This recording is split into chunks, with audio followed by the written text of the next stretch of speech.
નમસ્કાર, આપ જોઈ રહ્યા છો નિર્માણ ન્યૂઝની વિશેષ રજૂઆત અને હું છું આપની સાથે નતાશા। દર્શક મિત્રો, કોવિડ-19 આ પેન્ડેમિક એટલે કે મહામારીનો સામનો કરતો ભારત દેશ પણ તેની સાથે સાથે ભારત દેશની આર્થિક બાબતોની ચિંતા કરવી ઘણી અનિવાર્ય છે, કારણ કે લોકડાઉનના સમયગાળા દરમિયાન ઘણા આર્થિક બાબતોના મોટા નુકસાનીમાં સપડાવવાનો ભારત દેશને વારો આવ્યો અને હવે તેને ફરીથી બેઠું કરવા માટે અર્થતંત્રને ફરીથી મજબૂત બનાવવા માટે લેવાતા અમુક નિર્ણયો કે જે દેશવાસીઓ માટે મહત્વના સાબિત થઈ શકે છે। તેનામાં એસબીઆઈ સહિત હવે માત્ર 4 જ સરકારી બેંક રહેશે તેવો એક પ્રસ્તાવ મૂકવામાં આવ્યો છે। આ પ્રસ્તાવને ધ્યાનમાં રાખીને એસબીઆઈ, પીએનબી, બીઓબી અને કેનરા બેંક પર સરકાર નિયંત્રણ રાખે તે જરૂરી બન્યું છે। અમુક મુદ્દાઓ જેની આજે આપણે ચર્ચાઓ કરવાના છે તેની એક રૂપરેખા હું આપને આપી દેવા માંગીશ કે પંજાબ નેશનલ બેંક અને સિંધ આ ઉપરાંત બેંક ઓફ મહારાષ્ટ્રના ખાનગીકરણની ભલામણ કરવામાં આવી છે। નાની બેંકોને મોટી બેંકો સાથે ભેળવીને અર્થતંત્રને વધુ મજબૂત બનાવવાનો આ એક મુદ્દો મહત્વનો છે। તેની સાથે સાથે 31 ઓગસ્ટ સુધી એનપીએ જાહેર નહીં થયેલા ખાતાઓને સુપ્રીમની રાહત મળશે।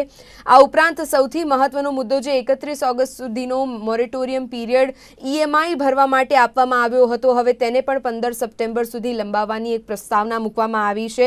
આ સૂચના આપી દેવામાં આવી છે। નાની બેંકોને મોટી બેંકો સાથે ભેળવીને અર્થતંત્રને મજબૂત બનાવવાની વાત હોય કે પછી રિઝોલ્યુશન પોલિસી હેઠળ લોન ધારકોને સંપર્ક કરવાની જે પ્રક્રિયા શરૂ કરવાની વાત હોય, હવે આમાં સામાન્ય નાગરિકને કઈ રીતના ફાયદાઓ થઈ શકે છે તે બાબતની ચર્ચા આજે આપણે કરવા માટે ઉપસ્થિત થયા છે।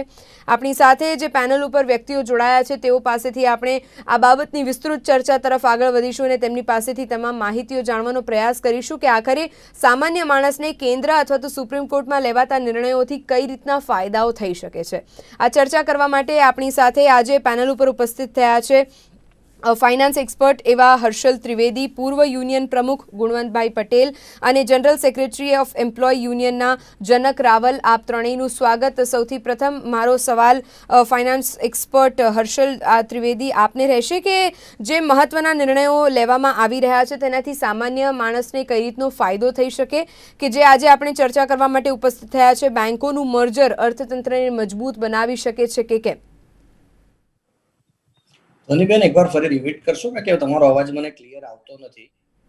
હર્ષલજી, મારો સવાલ આપને છે કે જે અર્થતંત્રને મજબૂત બનાવવાના મુદ્દાઓ મામલે જે નિર્ણયો લેવામાં આવ્યા છે તેની આજે આપણે ચર્ચા કરવી છે। અર્થતંત્રને મજબૂત કરવા બેંકોનું જે રિસ્ટ્રક્ચરિંગ કરવાનો વિચાર છે, આ ઉપરાંત 31 ઓગસ્ટ સુધી જે મોરેટોરિયમ પીરિયડ આપવામાં આવ્યો હતો તેને 15 સપ્ટેમ્બર સુધી લંબાવવાનો વિચાર કરવામાં આવ્યો છે।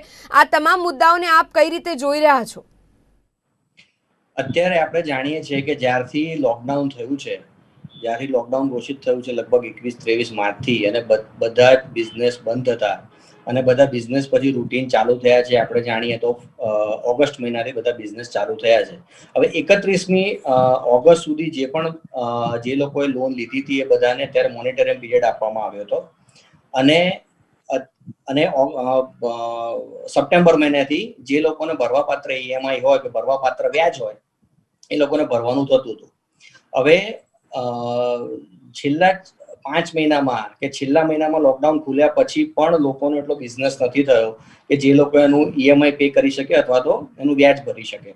એટલા માટે જે સરકારે કે સુપ્રીમ કોર્ટનો જે નિર્દેશ આવ્યો હતો, તો રિઝર્વ બેંકની જે ડિસ્કશન ચાલી રહ્યું છે સુપ્રીમ કોર્ટમાં, અને સુપ્રીમ કોર્ટે પણ એવું કીધું છે કે એનું વલણ એવું છે કે એને વ્યાજ ચૂકવવા માટે વધારે સમય આપવો। હવે ગવર્મેન્ટે જે ડિક્લેર કર્યું છે કે છેલ્લા 2 મહિના જે એકાઉન્ટ એનપીએ નથી થયા 31 માર્ચ 2020 સુધી, એવા એકાઉન્ટને બીજા 2 મહિના માટેનો સમય આપવામાં આવે લોન રિસ્ટ્રક્ચરિંગ માટેનો।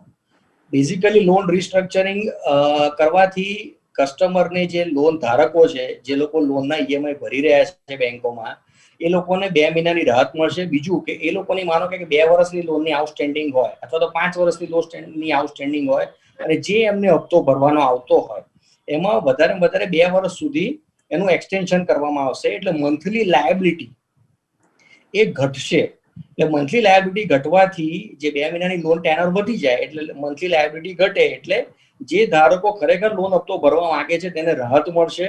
એટલે એનાથી જે સરકારે જ્યાં નિર્ણય લીધો છે કે 2 મહિના માટે 2 મહિનાની અંદર 2 વર્ષ સુધી ઈએમઆઈ વધારવો, લોન રિસ્ટ્રક્ચરિંગ કરવી, એ લોકોને ઘણો ફાયદો થશે. મંથલી લોન ભરવાની લાયબિલિટીમાંથી આંશિક રાહત મળશે.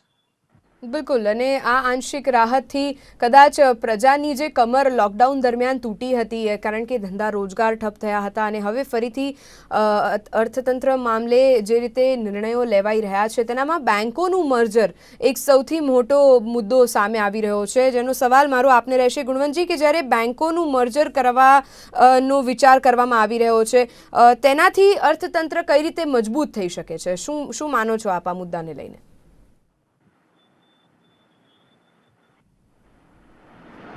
નમસ્તે બેન. બેંકોનું મર્જર એ ઘણા સમયથી ચાલી આવતી એક વિકટ પરિસ્થિતિ છે. હિન્દુસ્તાનની અંદર મુશ્કેલીઓને પણ તકમાં ફેરવવાની આવડત હિન્દુસ્તાનીઓમાં છે. જ્યારે સ્વર્ગીય વડાપ્રધાન ઇન્દિરા ગાંધીએ બેંકોનું રાષ્ટ્રીયકરણ કર્યું, એનો અર્થ એવો હતો કે નાનામાં નાના અને છેવાડાના માણસ સુધી બેન્કિંગ સેવાઓને પહોંચાડવાનો પ્રયત્ન કરવાનો હતો. એટલા દરમિયાન નાનામાં નાના વ્યક્તિને બેન્કિંગ સેવાઓના લાભ મળે, એનો આર્થિક ઉદ્ધાર થાય, એનું જીવન ધોરણ સુધરે, વેપારીઓને પણ છેક નાના સેન્ટર તાલુકા લેવલે અથવા તો નગરપાલિકા લેવલે પણ બેન્કિંગ સર્વિસ મળે અને પોતાના રોજગાર અને ઉદ્યોગોને પ્રોત્સાહન મળે, એવા પ્રયત્નો એ સમય દરમિયાન થયા અને અત્યાર સુધીની પરિસ્થિતિ સુધી એ પ્રયત્નો ચાલુ રહ્યા. વર્તમાન સરકારે જ્યારે એક રિસ્ટ્રક્ચર કરી અને બેંકોના વિલીનીકરણ કે નાની બેંકોને મોટી બેંકની અંદર સમાવેશ કરી અને એક એવું આયોજન કરવા જઈ રહ્યા છે કે હિન્દુસ્તાનની અંદર 4 કે 6 બેંકો રાખવી અને બાકી બધી બેંકોને મર્જ કરવી.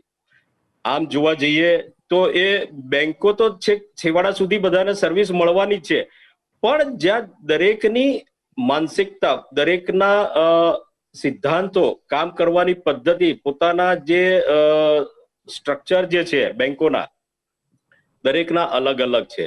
એ દરમિયાન જ્યારે મર્જર થાય ત્યારે આ મર્જરની અંદર હમણાં જોઈ રહ્યા છીએ કે જે જુદી જુદી બેંકોના મર્જર થયા, એમના જે સેટઅપ થવા જોઈએ એ સેટઅપ હજુ પણ થઈ નથી શકતા. એના કારણે કસ્ટમર જે અત્યારે ગ્રાહક છે એ સૌથી વધારે મુશ્કેલીઓનો સામનો કરી રહ્યો છે.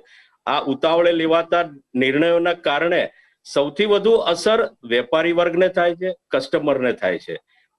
આ જો રિસ્ટ્રક્ચર કરવું હોય અથવા તો મર્જર કરવું હોય તો એના માટેની એક સમય મર્યાદા નક્કી કરવી જોઈએ અને દરેક જગ્યાએ એમના જે ધારાધોરણો છે, એના જે માનો કે બેઝ છે, એ બધા ઇક્વલ નહીં થાય ત્યાં સુધી આ બધી તકલીફો પડવાની છે. આમ જોવા જઈએ તો વેપારીને કે બધાને તકલીફો પડવાની છે આની અંદર, કારણ કે જે સેટઅપ બેંક ઓફ બરોડામાં કે સ્ટેટ બેંકની અંદર વેપારી વર્ગ તરીકે કામ કરતો હશે એનું કલ્ચર જુદું હશે, બેંક ઓફ બરોડાનું પણ કલ્ચર જુદું હશે. એવી જ રીતે બેંક ઓફ મહારાષ્ટ્રનું પણ જુદું કલ્ચર હશે. કામ કરવાની પદ્ધતિ દરેકની અલગ હશે. ભલે સીબીએસ આવી ગયું છે પણ દરેકની કાર્ય પદ્ધતિ અલગ છે, સિદ્ધાંતો અલગ છે. એના કામ એક જ છે કે પૈસાની લેતી દેતી કરવી, ગ્રાહકોને લોન આપવી અને એ પાછી લેવી.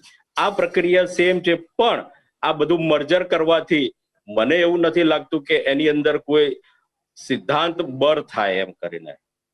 બિલકુલ, મારો સવાલ જનકજી આપને કે જ્યારે આપણે લાયબિલિટીની વાત કરી, પણ બેન્કોનું જ્યારે મર્જર કરવાની વાત છે અને ત્યારબાદ તેને ખાનગીકરણ કરવાની વાત છે, જો કે એક એવો નિર્ણય લેવામાં આવ્યો છે કે એસબીઆઈ સહિત હવે દેશભરમાં માત્ર 4 જ સરકારી બેન્કો રહેશે, બાકીની બધી બેન્કોને ખાનગીકરણ હેઠળ આગળ તબદીલ કરવામાં આવશે.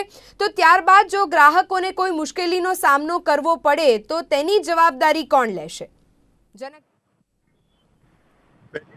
પહેલી તો વાત એ કે આપે જે વાત કરી કે સ્ટેટ બેંક સિવાયની 4 જ બેંકો રહેશે, એ માત્ર મીડિયા રિપોર્ટ છે. એ સરકાર તરફથી આવેલું કોઈ સ્ટેટમેન્ટ નથી. કારણ કે department of investment and public asset management DIPAM કે જે બેંકોનું ખાનગીકરણ અથવા તો બેંકોના મર્જર વિશે જે કંઈ ડિસ્કસ કરે છે, અને હમણાં જ આરટીઆઈના એક જવાબમાં કહ્યું છે કે આવી કોઈ પ્રપોઝલ અમારી પાસે હાલમાં નથી. અને નાણામંત્રી નિર્મલા સીતારામને પણ આ અંગે થોડીક સ્પષ્ટતા કરી છે. માટે આ 4 બેંકોની વાત એ છેલ્લા 2 દિવસ ચાલેલી અને વાયરલ થયેલો એક મીડિયા રિપોર્ટ છે. એનો કોઈ નક્કર પાયો નથી. પણ એક વસ્તુ એમ કહી શકાય કે આવી વાતો શરૂઆતમાં આવે છે, સરકાર એનો વિરોધ કરે છે અને પછી બેંકોનું મર્જર થાય છે અથવા ખાનગીકરણ થતું જ હોય છે. એટલે કદાચ આ નહીં થાય એવી પણ કોઈ શક્યતા નથી. આપણા દેશમાં બેંકોના મર્જરની જરૂર નથી, બેંકોના ખાનગીકરણની જરૂર નથી. અને કદાચ હું એમ કહીશ કે બેંકોનું મર્જર એ ખાનગીકરણ પહેલાની લખાવનારી પ્રસ્તાવના છે. આપણે થોડાક પાછળ જઈએ. 1969માં જ્યારે 19 બેંકો કે પેલા 12 બેંકો મર્જ થઈ હતી, 12 બેંકો રાષ્ટ્રીયકૃત થઈ હતી, ત્યારે બેંકોની શાખાઓની સંખ્યા માત્ર 8,200 હતી, જે અત્યારે વધીને લગભગ 1.5 લાખથી વધી ગઈ છે. ફાઇનાન્શિયલ ઇન્ક્લુઝન રાષ્ટ્રીયકૃત બેંકો વધારે કરે છે, જેનો સૌથી વધુ લાભ નાના ગ્રાહકોને અને છેવાડાના માણસોને મળે છે. એટલે જેમ જેમ બેંકો મર્જ કરવામાં આવશે અથવા બેંકો ખાનગી કરવામાં આવશે, એમ નાના ગ્રાહકો, છેવાડાના માણસો, ખેડૂતો, નાના લોન ધારકોને સૌથી વધુ મુશ્કેલી પડશે. અને જ્યારે પ્રધાનમંત્રીએ એમ જાહેર કર્યું છે કે હવે આત્મનિર્ભર ભારતની જરૂર છે, તો આત્મનિર્ભર થવા માટે લોન રાષ્ટ્રીયકૃત બેંકો આપશે, નહીં કે ખાનગી બેંકો આપશે. ખાનગી બેંકોનો હેતુ માત્ર ને માત્ર પ્રોફિટ કરવાનો છે, પ્રોફિટ વધારવાનો છે.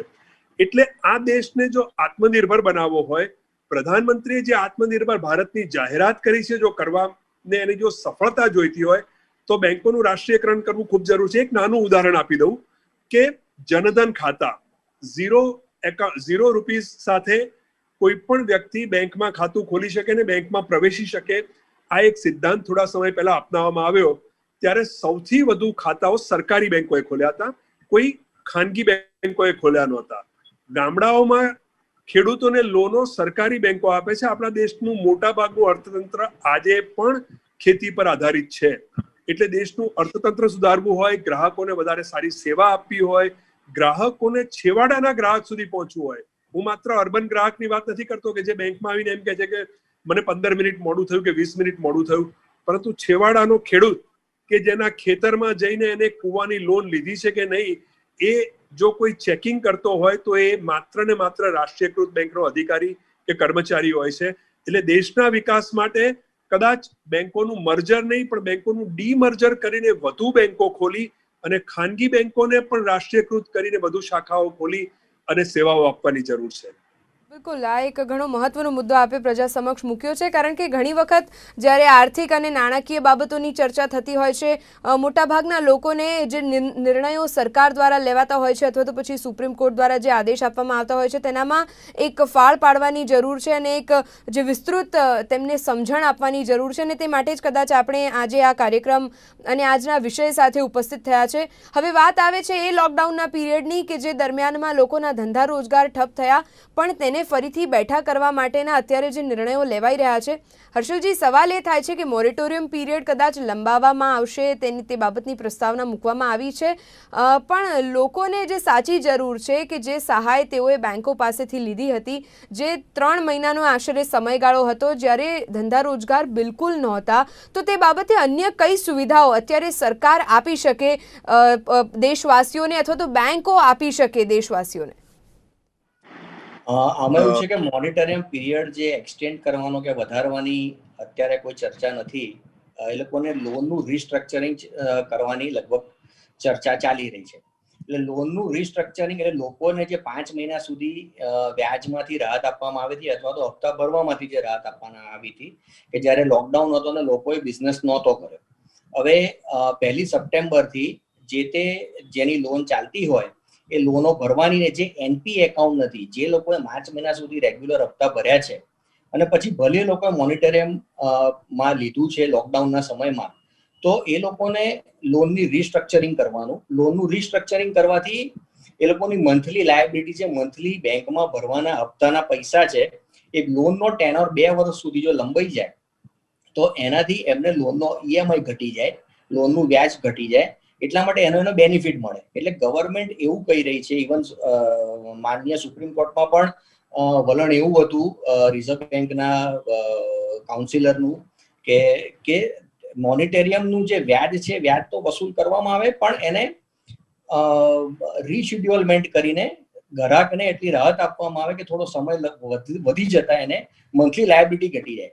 પણ મોનિટરિયમ વધારી દેવાની કે હપ્તો હજી બીજા 3 મહિના કે 2 મહિના નહીં વધારવાની એવી કોઈ અત્યારે ચર્ચા અમારા ધ્યાનમાં નથી આવી. રાઈટ ગુણવંતજી, હવે ફરી આપણે બેંકોના મર્જર તરફ ચર્ચાને આગળ લઈ જઈશું. ત્યારે નબળી બેંકોને ટકાવી રાખવા માટે જે મૂડી રોકાણ પડતું હોય છે અને તેની બચત થાય તે માટે એક આ મહત્વનો નિર્ણય લેવાઈ રહ્યો છે. જો કે જનકજી એવું કહ્યું કે હજી પણ બેંકોનું જે મર્જર થઈ રહ્યું છે અથવા તો પછી તેનું ખાનગીકરણ થઈ રહ્યું છે તેની બદલે તેને સરકારીકરણ થવું જોઈએ તેવું કહેવામાં આવી રહ્યું છે. ગુણવંતજી, આપ આ બાબત સાથે કેટલા સહમત છો? અને નબળી બેંકોને ટકાવી રાખવા માટે જે મૂડી રોકાણની જરૂર પડતી હોય છે તો એકંદરે આ એક ફાયદાનો વિષય છે. તમને શું લાગે છે? ના, આપની સાથે હું એટલા માટે સહમત નહીં થાઉં કે નબળી બેંક ક્યારે થાય? કોઈ પણ બેંક હોય, બેંક બની જાય તો એ સબળ બેંક થઈ છે, એ પૂરા ભંડોળ સાથે બેંક ઊભી થઈ છે, એના શેર હોલ્ડરોએ પૈસા રોકાણ કરી અને એક સક્ષમ બેંકની સ્થાપના કરી હોય છે. જ્યારે ક્યારેક કોઈ એક એકાઉન્ટ કે 2 એકાઉન્ટ કે એવા 5-7 એકાઉન્ટ એનપીએ થઈ ગયા હોય, એના કારણે બેંકની પરિસ્થિતિ જ્યારે નબળી થતી હોય, એવા સંજોગોની અંદર એને ઊભી રાખવા માટે એના જ ગ્રાહકો દ્વારા એને મદદ થતી હોય છે. પણ નહીં કે સરકાર દ્વારા એવું રચના કરીને કે એમને કે ભાઈ મર્જર કરી દો, મોટી બેંકમાં મર્જર કરવાથી એ ઉકેલ એ યોગ્ય ઉકેલ નથી. જે સ્વતંત્ર રીતે જેમણે નક્કી કર્યું છે કે અમે બેંકની સ્થાપના કર્યા પછી અમે એક બેન્કિંગ સેવા એટલે આ દેશની અંદર જ્યાં જેટલી જરૂરિયાત છે, જે નાના માણસ, છેવાડાના માણસને અમે જે મદદરૂપ થવાનો પ્રયાસ કરી રહ્યા છીએ, એ પ્રયાસને કચડવાનો પ્રયાસ થઈ રહ્યો હોય એવો આમાં તો ભાસ થઈ રહ્યો છે મને. બિલકુલ. અને આ સાથે જ આપણે જ્યારે વાત કરી રહ્યા છે કે અત્યારે દેશ હિત માટે લેવાતા નિર્ણયો અને પ્રજાનું હિત તેનામાં વિચાર કેટલો કરવામાં આવે છે. એક બીજો મુદ્દો હતો કે બોર્ડ દ્વારા જે રિસ્ટ્રક્ચરિંગ માળખાને મંજૂર કરાવવાની પ્રક્રિયા શરૂ કરાવવા માટેનો આદેશ આપ્યો છે. રિઝોલ્યુશન પોલિસી હેઠળ લોન ધારકોને સંપર્ક કરવાની જે પ્રક્રિયા શરૂ કરવામાં આવી છે. આ રિઝોલ્યુશન પોલિસી અથવા તો પછી રિસ્ટ્રક્ચરિંગ આ માળખું, જનકજી, તેની થોડીક સમજણ દર્શકોને આપશો પ્લીઝ. રિસ્ટ્રક્ચરની અંદર બેન એવું છે કે હું ચોક્કસ કહી શકીએ કે જ્યારે એક વિપરીત પરિસ્થિતિ, આ વૈશ્વિક મહામારીની અંદર એક સમગ્ર વિશ્વની અંદર એક ઉદ્યોગની અંદર મંદીનો માહોલ છે, બેંકોનું જ્યારે એક માળખું તૈયાર થયું હોય એનું monitoring reserve bank of India કરતી હોય અને રિઝર્વ બેંક ઉપર કેન્દ્ર સરકારનો કંટ્રોલ હોય, ત્યારે એક એવું નક્કી કરવું જોઈએ કે ભાઈ જ્યારે બિઝનેસ ઓવરઓલ 6 મહિનાથી આમ જોવા જઈએ તો 60 દિવસનું પ્રોપર લોકડાઉન હતું, 60 દિવસ પછી અંશતઃ ધીમે ધીમે કરીને લોકડાઉન અનલોક થયું છે અને ધીમે ધીમે કરીને રોજગારો ઊભા થઈ રહ્યા છે. રોજગાર ઊભા થાય તો એકદમથી તો કોઈનો માનો કે પ્રોડક્શન થવાનું નથી, એકદમ કોઈનું સેલિંગ થવાનું નથી, કોઈ ટ્રાન્ઝેક્શન થવાનું નથી કે કોઈના રોકડ રૂપિયા કે લેણ દેણ થઈ નથી શકવાની.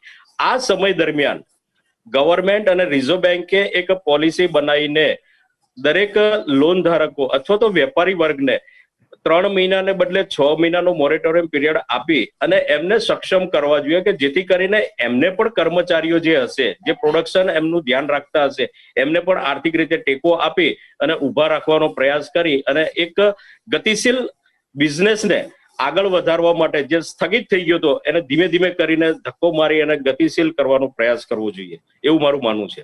બિલકુલ. જનકજી, આપના મતે અર્થતંત્રની જે ગતિ છે અને અર્થતંત્રને ફરીથી બેઠું કરવાના જે નિર્ણયો લેવામાં આવે છે તેનામાં હજી કઈ રીતના નિર્ણયો લેવાય જેથી કરીને ભારતનું અર્થતંત્ર વેગવંતી રીતે બેઠું થઈ શકે? ચોક્કસ. અર્થતંત્ર માટે હું એમ કહીશ કે બેંકો એ અર્થતંત્રની કરોડરજ્જુ છે અને બેંકો મજબૂત થવી કોઈ પણ અર્થતંત્ર માટે ખૂબ જરૂરી છે. કોઈ પણ દેશનું અર્થતંત્ર ત્યારે જ મજબૂત થઈ શકે કે બેંકો વધારે મજબૂત હોય, બેંકો વધારે લોકોને લોન આપી શકે, બેંકોમાં પર લોકોનો વધારે વિશ્વાસ ઉભો થાય. ભારતની બેંકોમાં અત્યારે લગભગ એમ કહી શકાય કે 7,39,000 કરોડનું એનપીએ છે, નોન પરફોર્મિંગ એસેટ છે. આ ફિગર હું લોકડાઉન પહેલાની વાત કરું છું. લોકડાઉન પછી જે અર્થતંત્રને અસર થઈ છે તો બહુ મોટી છે, અને લોકડાઉન પહેલા રીસ્ટ્રક્ચરિંગ લોન માટેની જે ટોટલ અમાઉન્ટ છે એ 4 લાખ કરોડ ઉપરાંતની છે. એટલે એવું ન બને કે રીસ્ટ્રક્ચરિંગના બહાને જે કંઈ બેનિફિટ આપવામાં આવે એ અગેન એ લોકો જ લઈ જાય કે જે લોકો માત્ર એનપીએ થી બચવા માટે લોનોનું રીસ્ટ્રક્ચરિંગ કરવા માંગે છે. લોકડાઉનના કારણે નાના ઉદ્યોગકારો, નાના વેપારીઓ કે બીજા જે નાના લોન લેનારાઓ છે એમને ખૂબ અસર પડી છે. એટલે તાત્કાલિક એમને મોરેટોરિયમ આપવાની ખૂબ જરૂર છે. એમને વ્યાજમાં પણ જો રાહત આપી શકાય તો રાહત આપવાની જરૂર છે, તો જ એ લોકો બેઠા થઈ શકશે. પણ આના માટે તમે જેમ અગાઉ વાત કરી હતી, જે આક્ષેપ થઈ રહ્યો છે કે સરકારી બેંકોને ટકવા માટે મૂડીની જરૂર છે, સરકારી બેંકોને ટકવા માટે મૂડીની જરૂર નથી.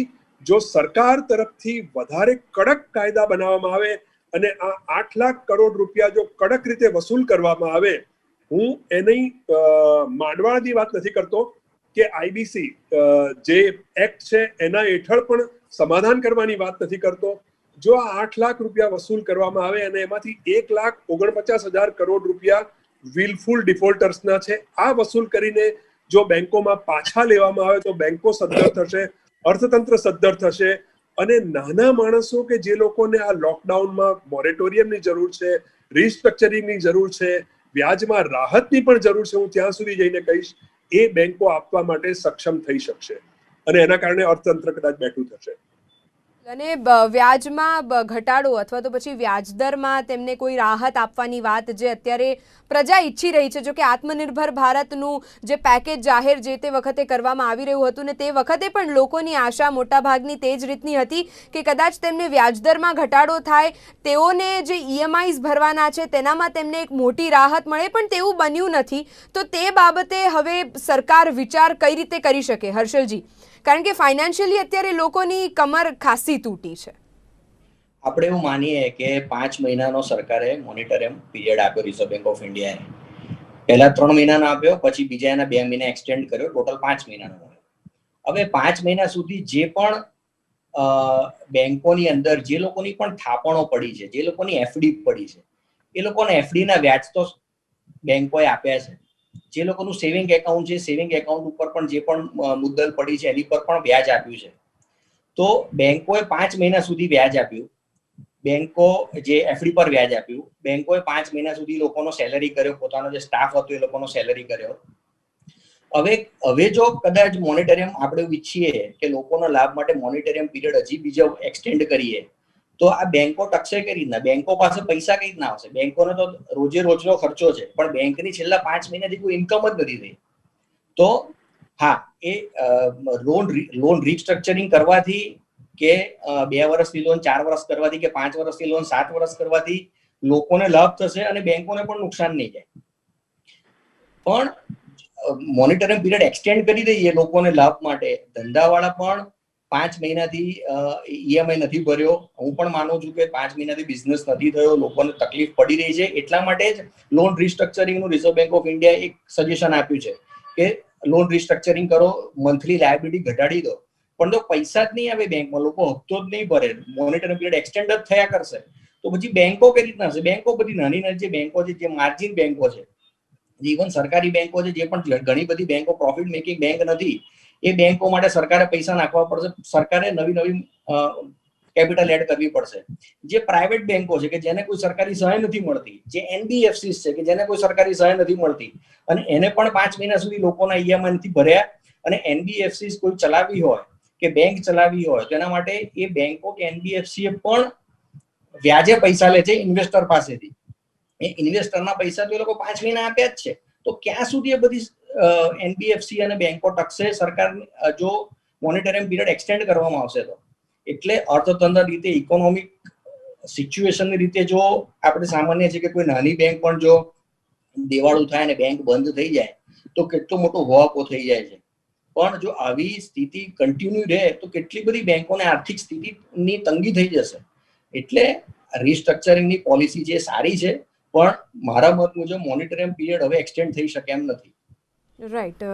ઘણી બધી માળખાગત સુવિધાઓનો પ્રસ્તાવ અત્યારે જે રીતે કેન્દ્ર સમક્ષ મૂકવામાં આવ્યો છે, હવે નિર્ણયો કઈ રીતના લેવાય છે અને મેજરલી નિર્ણયો દેશવાસીઓના હિતમાં લેવાય અને જે આર્થિક બાબતોનું નુકસાન પ્રજાએ ભોગવવું પડ્યું હતું લોકડાઉન દરમિયાન, જો કે એક એવી મહામારી કે જેને આપણે આ પહેલાં ન તો ક્યારેય અનુભવી છે, ન તો ક્યારેય જોઈ છે અને ન તો તે બાબતની સમજણ છે, પણ જ્યારે એક એવો વાયરસ આપણી વચ્ચે આવે છે કે જ્યારે લોકો ઘરોની અંદર રહેવા માટે મજબૂર બન્યા હતા. લોકડાઉનના આશરે 3 મહિનાનો એ સમયગાળો કે જ્યારે ધંધા રોજગાર સદંતર ઠપ થયા. ગુજરાત રાજ્યની વાત હોય કે ભારત દેશની વાત હોય, દેશના તમામ રાજ્યોમાં વસતા લોકોએ આ બાબત અને આર્થિક તંગદિલી અનુભવી, પણ તેની સાથે સાથે હવે જ્યારે રિસ્ટ્રક્ચરિંગની વાત સામે આવી રહી છે, મોરેટોરિયમ પીરિયડ એક્સટેન્ડ કરવાનો છે કે કેમ તે બાબતનો નિર્ણય હજી પણ જ્યારે જાહેર થશે ત્યારે જોવાનું રહેશે. ખાનગીકરણ બેંકોનું કરવું અથવા તો પછી બેંકોનું મર્જર કરવું, ફક્ત 4 જ SBI સહિત ફક્ત 4 જ સહકારી બેંક રાખવી અને બાકીની તમામ બેંકોને ખાનગીકરણ તરફ તબદીલ કરી દેવી, આ તમામ નિર્ણયો, કેન્દ્ર દ્વારા લેવાતા આ નિર્ણયો અર્થતંત્રને કેટલા મજબૂત બનાવી શકે છે તે જોવાનું રહેશે. ચર્ચામાં હર્ષલજી, ગુણવંતજી અને જનકજી આપ અમારી સાથે જોડાયા, આપનો સમય ફાળવ્યો તે બદલ આપનો ખૂબ આભાર. દર્શક મિત્રો, અમારી આજની આ વિશેષ રજૂઆત કે બેંકોનું મર્જર અર્થતંત્રને મજબૂત કરશે કે કેમ, આ હાલ અંતર્ગત બસ આટલું જ. આવા ઘણા વિષયો સાથે ફરી મળીશું, ત્યાં સુધી મને આપશો રજા. નમસ્કાર.